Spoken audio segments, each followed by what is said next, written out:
Welcome to 4C Farms. My name is John.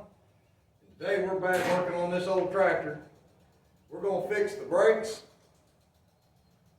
change the oil in the transmission. I might work on this throttle a little bit. I don't know. We'll see. So if you're not up to date on this thing, it came to me not running. I had to go pick it up, winch it up on the trailer. The right front tire was flat. It's a new tire, but it was flat, wouldn't hold air. It had a hole in the wheel. Ended up just having to put a tube in it, and that fixed all that. This tire here wouldn't hold air at all. The tire was completely rotten. The wheel, or the rim, it was rotten, full of rust holes, so we had to put a brand new tire, brand new tube, brand new rim on this side. It didn't run. It was no problem to get it running, cleaned up the points, put some gas in it, cleaned out the fuel system just a little bit, sediment bowl and such as that. And she fired right off. Battery was bad and the alternator wasn't charging.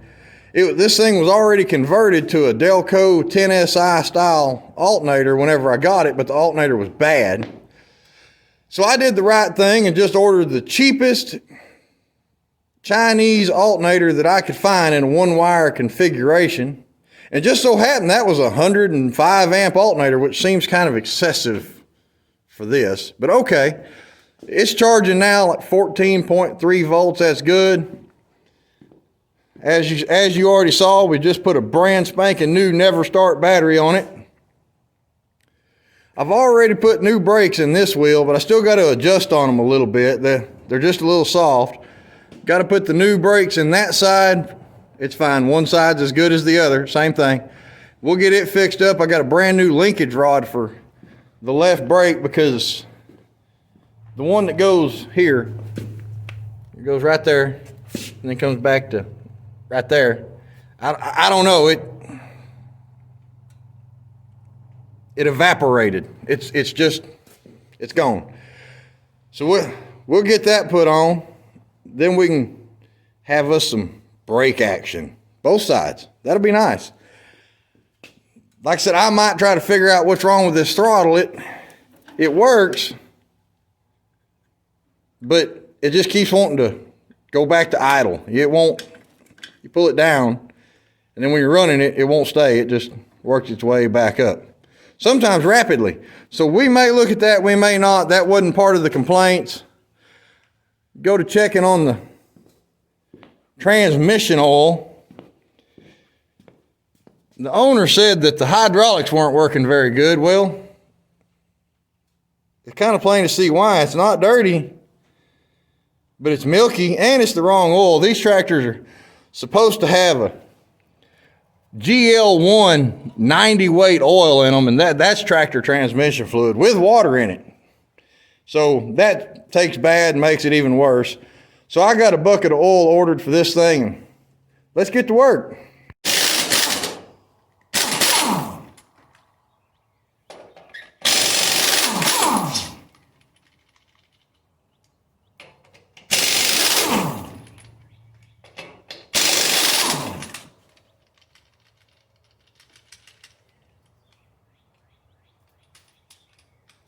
Before I get too carried away, I ought to put it on the jack.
All right, so what we have here, obviously we have a leaking seal and a bad bearing in the shaft.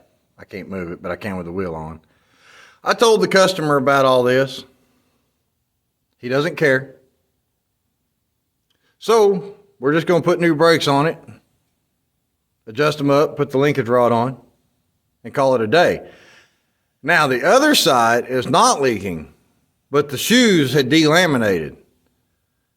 You know, that's where this part here, the actual lining, it decides it wants to divorce the rest of it and go live somewhere else.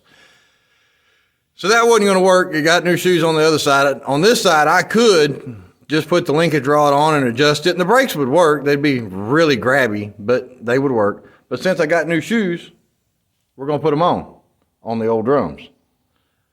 So let's get to work, taking these off, putting the new ones on. I guess I ought to mention, this is a pretty simple drum setup. Of course, it was probably designed in the 20s. One spring there, one spring there. There's the adjuster. You screw the adjuster one way and it gets longer, and that adjusts the brakes bigger, and screw it the other way and they get shorter, and it adjusts the brakes smaller. That's how you get them adjusted out for your initial, and then as they wear as time goes on. Of course, on something like this, I imagine this is probably the original shoe to the tractor, and it's still got a lot of meat on it. They don't wear terribly fast.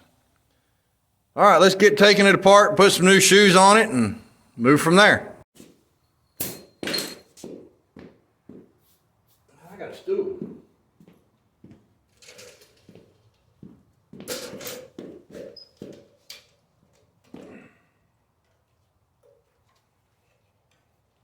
Come on, man.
See how much grease we can get on the new ones.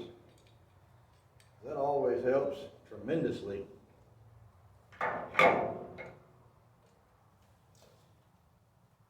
that it's going to matter. They're going to be covered in grease and nothing flat anyways.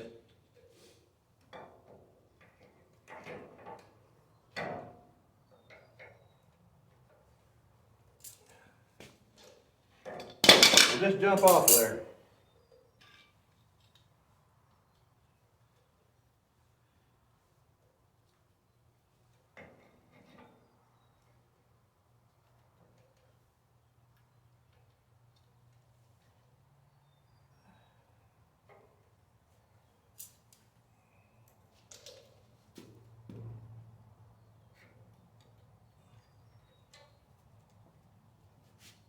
Get over there.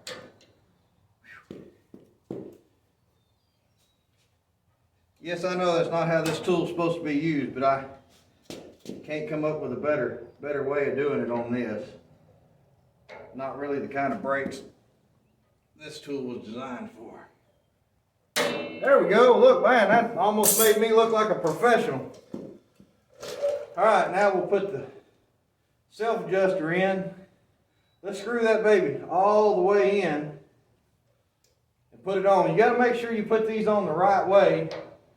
More so on a car than this,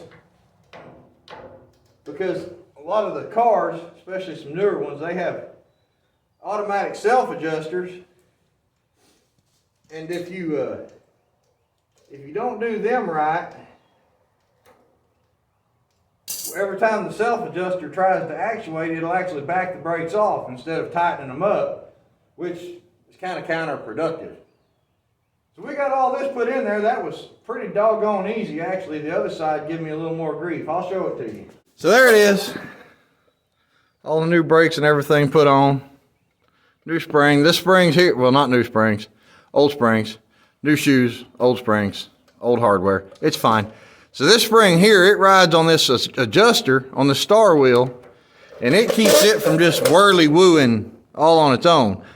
But the way this works, this got a slot back here in the back, and you stick a screwdriver or the special tool in there and you just start rotating this star wheel, and it makes the brakes get bigger and bigger, and you can hear it clicking across that spring, and it just gets longer and longer as you go. And that's how you adjust the brakes on it. So that's it. We got that all put together. We're just going to pretend we didn't see all the grease and oil because the customer doesn't care, so we don't either. We'll get the drum back on, and then we'll get the linkage rod on, and then we'll adjust the brakes, and then we'll put the tire on and move on from there.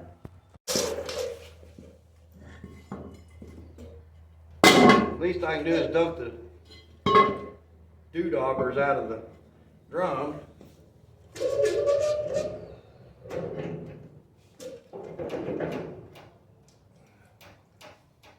That.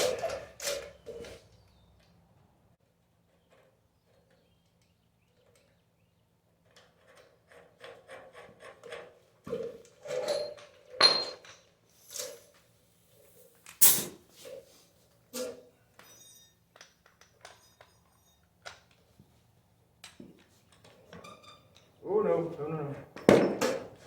Washer. So the way this works, this is a splined and tapered shaft. So basically what that means is when you put this nut on, you just give it all the torque. If you can keep your socket forwards.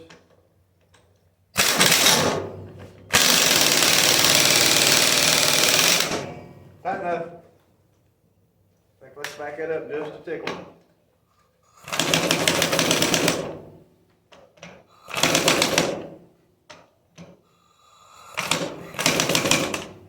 So I got to line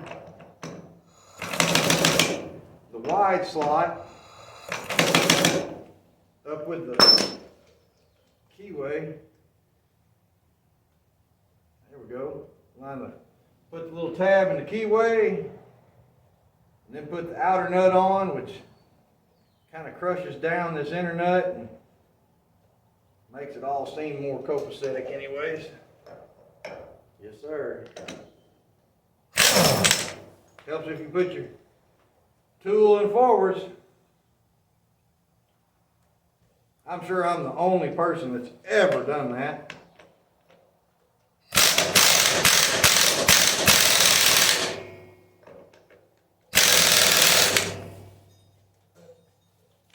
A little more. That's probably enough for the 3/4 impact. I think we can go ahead and adjust on this now.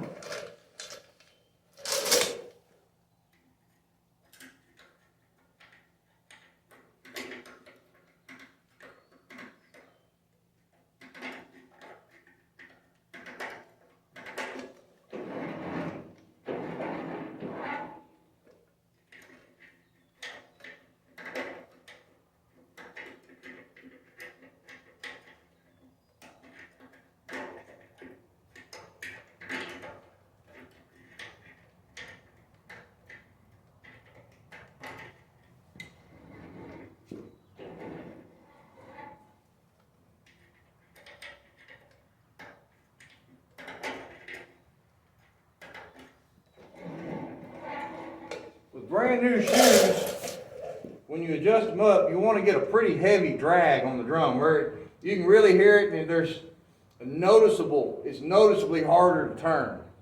Now if you're adjusting up already worn in shoes, you just want a light drag, just barely.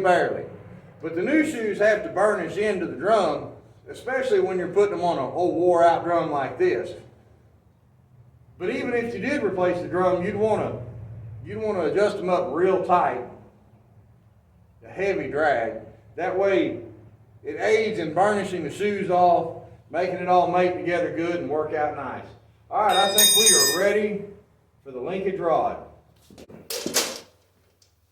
I got this linkage rod off of the interweb, some real nice fella had one for sale, so I snatched it up. It was the right one. It was easier than building a new one. Of course, it didn't come with any of the pins, but that's fine.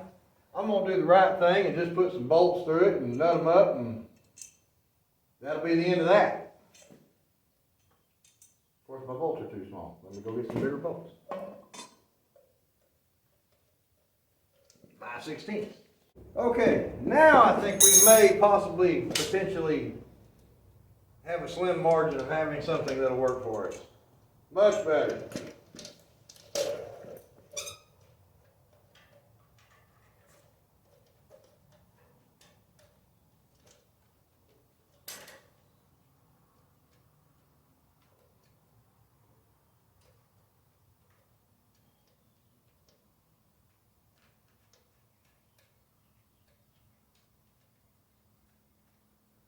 That one. What do I do? Put it on upside down. Yes. Of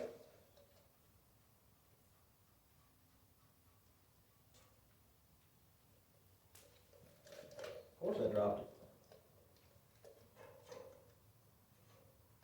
Before I start the nut, this time, make sure it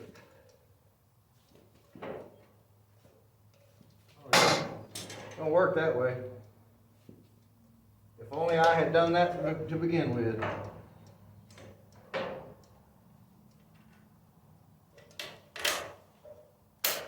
we go. All right.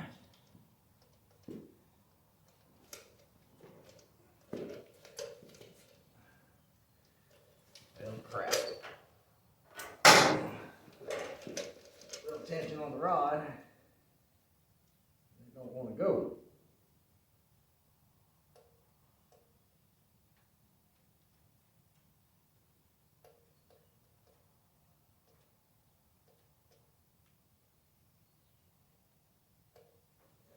Now we're getting somewhere. Try to. There we go. You do it this way with bolts, you got to tighten these nuts up so they don't vibrate off. You don't want to get them too terribly tight, because then things won't pivot like they're supposed to. Just tighten up. Most people want to tighten stuff up way too much.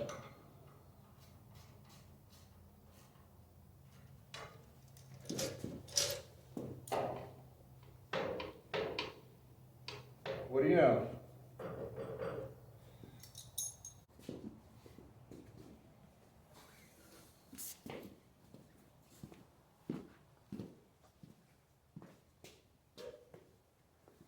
What could be tricky is ever getting the tire back on, especially by yourself. But it can be done. I went too far.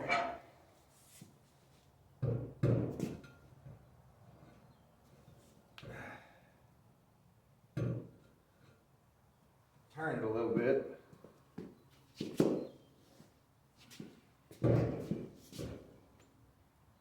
Turn it a little bit more.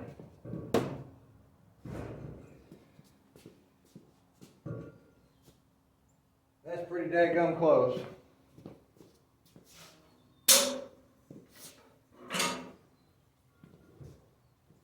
I did get it all lined up. Just get it started on the wheel studs. You may have to adjust up and down to do it. And then off the ground, it'll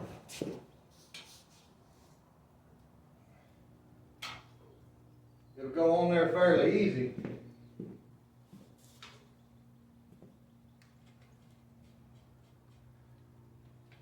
Get a couple of them started to hold it there, that way I don't lose my progress. Push it on the bottom and get one started.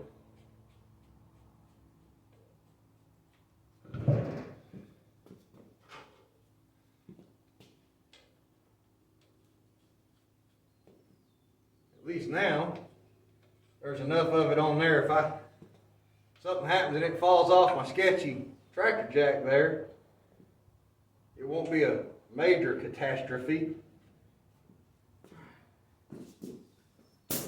Air impact.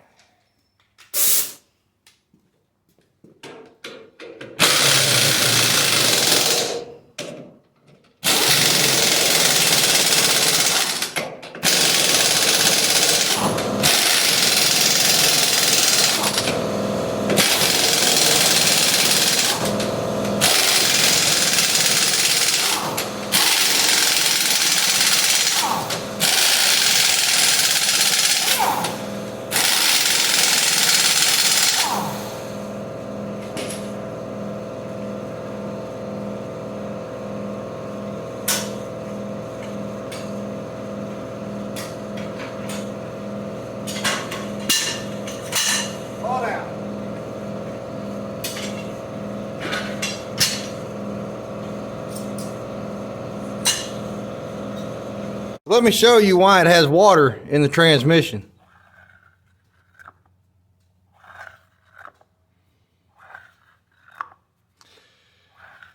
Any of y'all that might have one of these older tractors laying around has these gear shifts and these rubber boots on them. Man, if these boots ever get the slightest bit loose or any cracking or anything, replace it, because it ruins your transmission oil. The water just runs right down the gear shift and into the transmission that way. Luckily, I got a brand new one right here. So let's see if we can get that on. I might even be able to do this one-handed. Slide that off. It's easier that the shift knob is gone.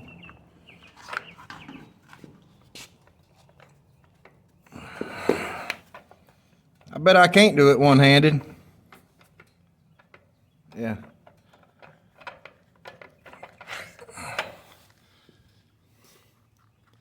So let's get this one put on.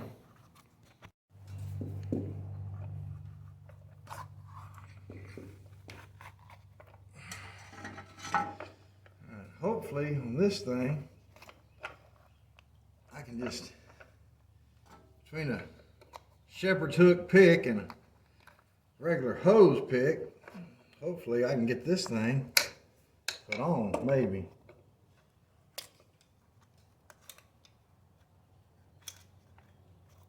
Come on now. Maybe try it this way. I'm afraid this is going to be too much bigger. We're going to try. Oh, well, so close. We were. Maybe if I start on the back side, or maybe not. We'll see. It's a chore, but it should be. Ow. That's okay. It was just my arm and my shirt. I didn't need either one.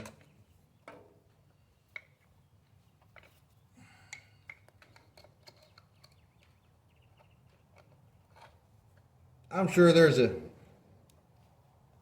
much easier way to do this. I just don't know what it would be.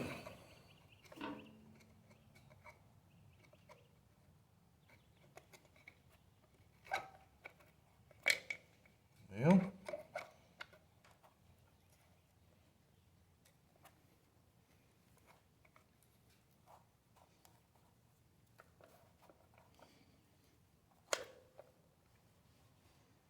so close.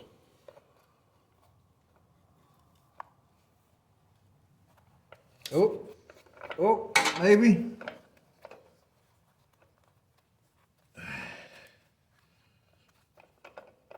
Perfect. Now see, that one fits good and tight, and that will shed water. And that will stop the rain from contaminating our oil, at least for a couple of years, until this one cracks, and then it'll get changed again.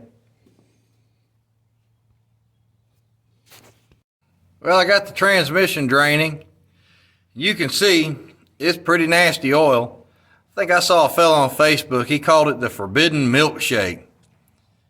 We're going to let this one dribble for a while, and there's two more plugs back there I got to take out and drain. It holds about 5 gallons. We'll just get as much of that nasty oil out of there as we can, and then we'll put the right oil in it. That's tractor transmission fluid, and that's not what they take. A lot of people put it in, but it's not what they take. On another note, these tires.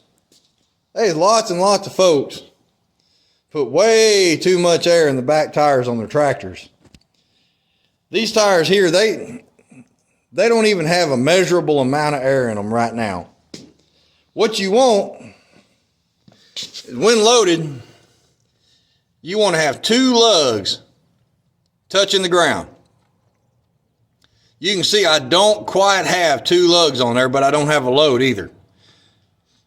These tires probably have 3 pounds of air in them, and that's all you need. You put any more than that, well, in this tractor, you put any more than that, and all you're doing is making it ride rough, or it'll jar your teeth, and you're losing traction. My yellow John Deere, right yonder, it's a real heavy tractor. Weighs about 10,000 pounds, actually, and I think I've got 10 pounds of air in the tires. It won't, there we focus a little bit. And that's it. I've run several 100-horse tractors, run anywhere from 8 to 12 pounds of air, depending on what it was towing. And it rides better, and you have better traction. Like I said, don't worry about your air pressure so much as how the tire engages the ground. When you've got it loaded for normal operation, you want the ends of 2 lugs sitting flat on the ground.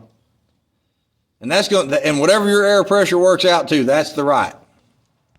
All right, so I got the front plug back in. You can see it, it's that big plug up yonder.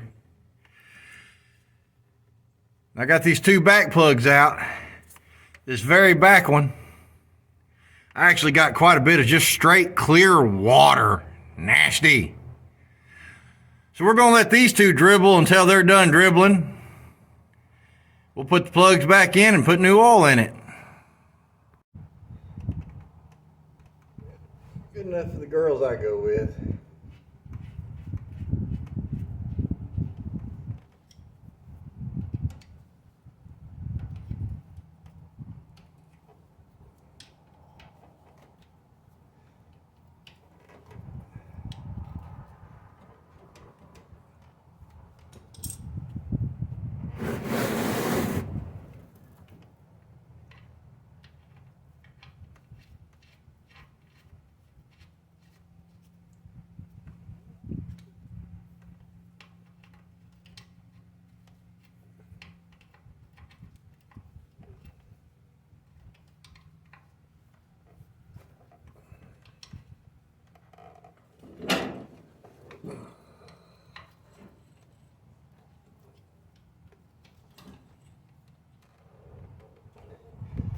When you put these pipe plugs in, make darn sure that you get them so tight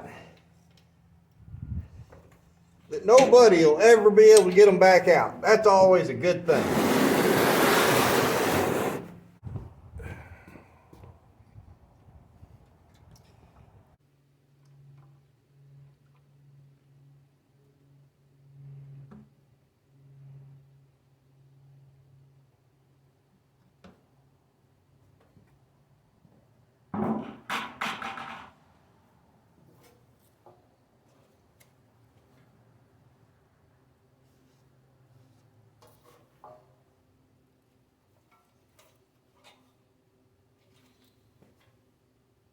Full.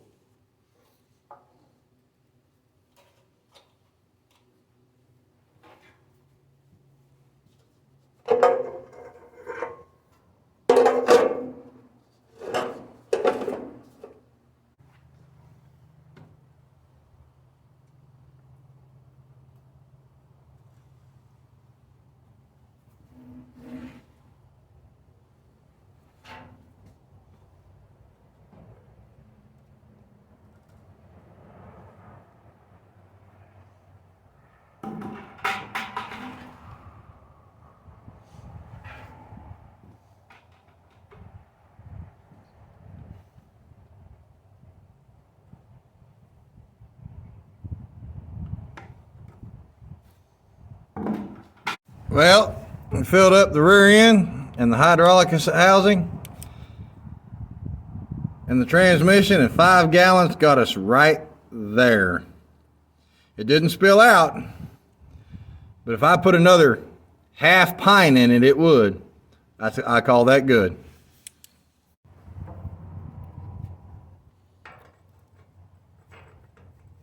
That gasket's not very good, but I don't have one for it. He doesn't want to spend the money.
Well, there you have it. We got brakes, we got hydraulics, the tires hold air, and most importantly, it runs.